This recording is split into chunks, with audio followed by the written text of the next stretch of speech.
This is the video for R3 notes. Remember, by the end of class, you'll have to turn in the notes for R3. And then tonight you'll have a homework assignment as well. So today we're going to be simplifying radicals. So some perfect square radicals we may know already. So square root of 16 you may know is 4.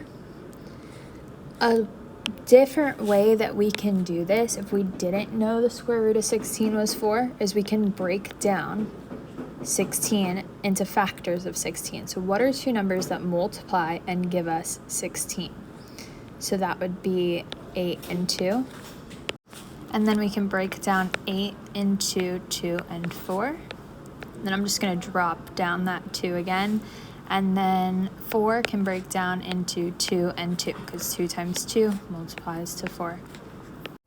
So once we break it down as much as we can until we're down to prime numbers, so like we couldn't break down 2 more because the only two numbers that multiply to 2 would be 2 and 1.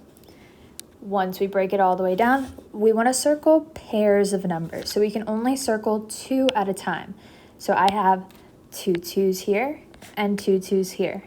So it has to be a pair in order to come out of our square root. So since I have 2 pairs, a 2 would come out and another 2 would come out because I have 2 circles. So not all 4 2s come out, just for each circle a 2 comes out. And then 2 times 2 would be 4. So that's the long way of doing it if we didn't know right off the bat that the square root of 16 is 4. So again, with 81, we could do it the long way if you don't know that the square root of 81 is 9. Let's work it out. 2 factors of 9 would be 9 and 9. Since I have 2 factors, I can go ahead and circle it. And then a 9 would come to the outside. You may think we could break down 9 more, which is true. 9 breaks down into 3 and 3 because 3 times 3 is 9. Then I would circle my 2 groups of 3. So 2 3s would come to the outside, but 3 times 3 is 9. So you end up with the same answer. Once you get a pair and everything is circled, you can stop, just like we did here. And then that would be your answer.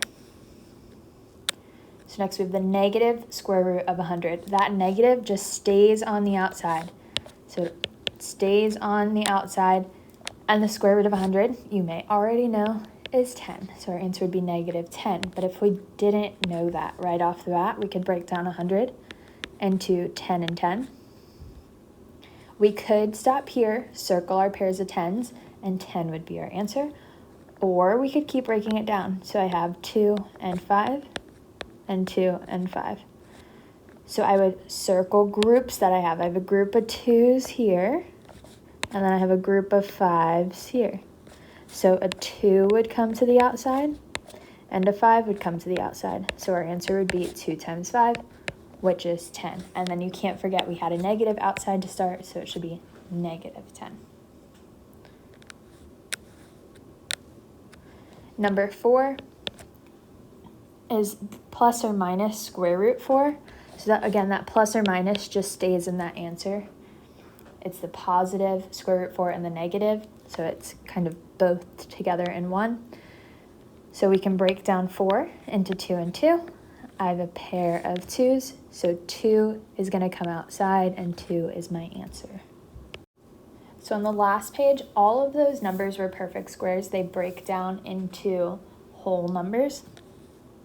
On this page, they are not all perfect squares. So we're going to do it the same way, break it down as much as we can, and then you'll see what we do at the end. So 2 factors of 20 are 4 and 5. 4 can break down more into 2 and 2, but 5 can't break down more because the only two numbers that multiply to 5 would be 5 and 1, so we just leave it as 5. Now we circle pairs that we have, and whatever we circle comes to the outside. So a 2 is going to come on the outside. Anything that doesn't get circled has to stay on the inside.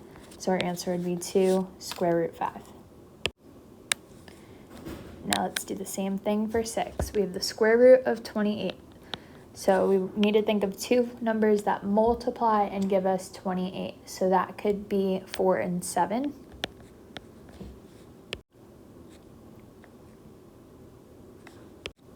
Four breaks down into 2 and 2. And 7 is a prime number, so that's just 7. We circle groups of 2 that we have, so I have 2 2s. So a 2 is going to come to the outside. 7 doesn't have a pair, so that one has to stay on the inside. So our answer is 2 square root 7. Now let's look at 7. 48 breaks down into 4 and 12. 2 factors of 4 would be 2 and 2. 2 factors of 12 are 4 and 3. And then I can break down 4 even more to 2 and 2. And then everything else is prime, so I just rewrote it so they're all on the same line below. Now I want to circle groups of 2 that I have. So I have 2 2s here, 2 2s here, and then a solo 3. 3 doesn't have a pair. So anything in a pair can come outside, but since I have 2 circles of 2, I'm going to take 2 2s to the outside, and then whatever doesn't have a pair has to stay on the inside. And then since I took out 2 numbers, I want to make sure I multiply those back together. So 2 times 2 would be 4. So my answer is 4 square root 3. Now we could have not realized that 4 and 12 were factors of 48 right off the bat. But anytime you have an even number, we know 2 is going to go into it. So 2 is a factor. So this would be 2 and 24. And then I can break 24 down into 4 and 6. And then 4 breaks down into 2 and 2, and 6 breaks down into 2 and 3. And then I want to circle pairs of 2. So I have 2 of a kind here, 2 of a kind here. So 2 2s are going to come to the outside, and whatever doesn't get circled has to stay on the inside. So this would be 4 square root 3. So it doesn't matter what factors you start off with. If you started off with 4 and 12 here, or 2 and 24 here, you'll end up with the same answer. So on the next page, we're doing the same thing. We're simplifying our radicals just like we did before. However, here we have a number on the outside. Whenever we start with a number already on the outside, we just multiply that to whatever else we take out of our radical. So we just did the square root of 48 on the last page. So since it's an even number, we know 2 goes into 48. So let's take out a 2. So 2 goes into 48 24 times. 2 factors of 24, so 2 numbers that multiply and give us 24 would be 4 and 6. Or you could say 2 and 12. Again, it doesn't matter what factors you have. It'll break down to the same thing.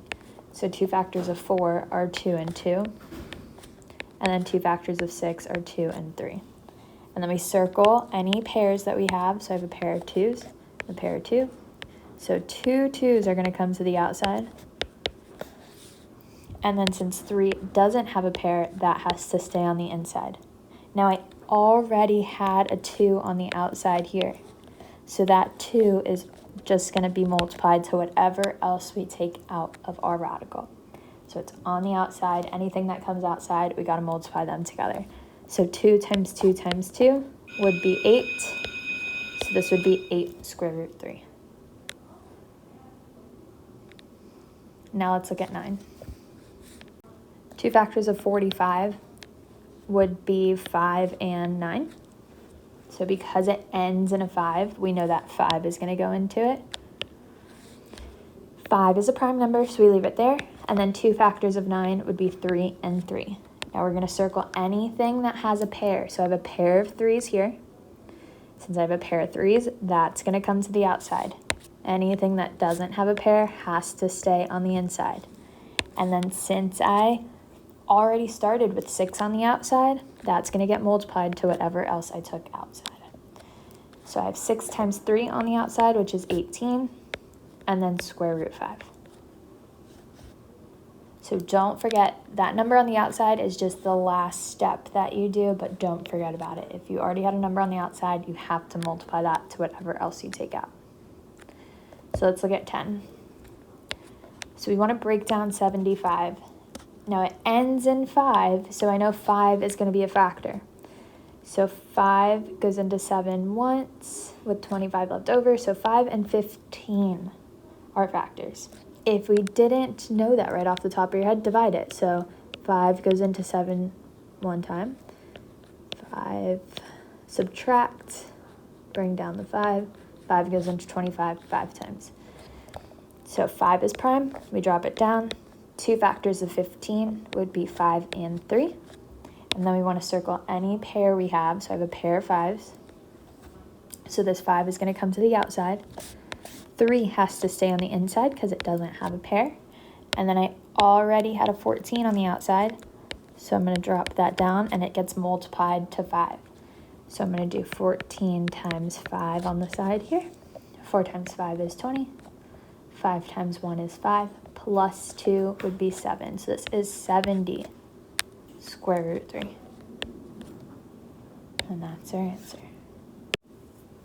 So make sure you turn in the notes as your classwork, and then if you still have time left in class, you can start working on part 1 homework. So R3 part 1, and that's going to be your homework due at 8 a.m. tomorrow.